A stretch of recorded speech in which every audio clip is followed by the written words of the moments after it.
Rule 38,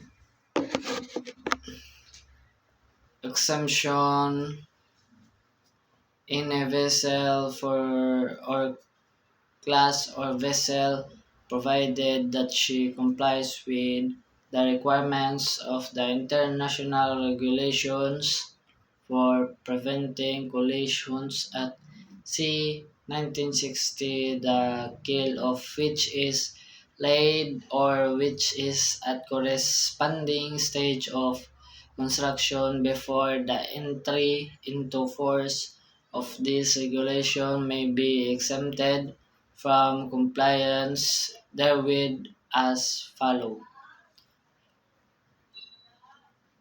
A. The installation of this rule with range prescribed in Rule 22 until 4 years after the date of entry in force of these regulations. B. The installation of lights with color specification as prescribed in Section 7 of Annex 1 to this regulation until 4 years after the date of entry into force of these regulations. C. The repositioning of lights as a result of conversions from imperial to metric units and rounding off measurements figure permanent exemption. D. 1.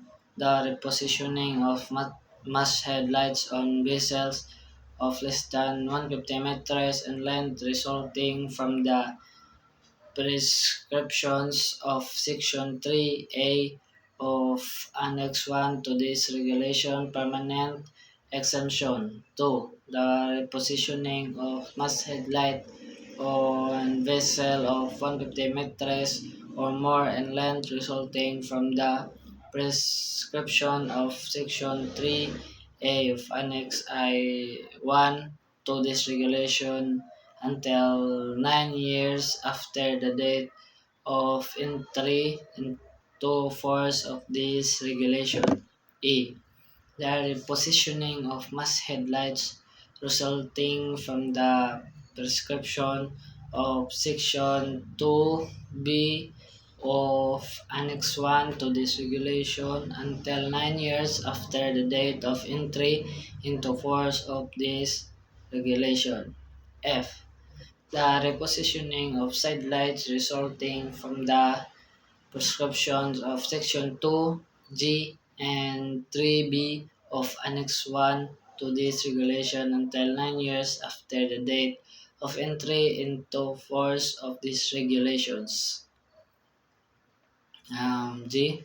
The requirements for sound signal appliance prescribed in Annex 3 to this regulation until 9 years after the date of entry into force of these regulations.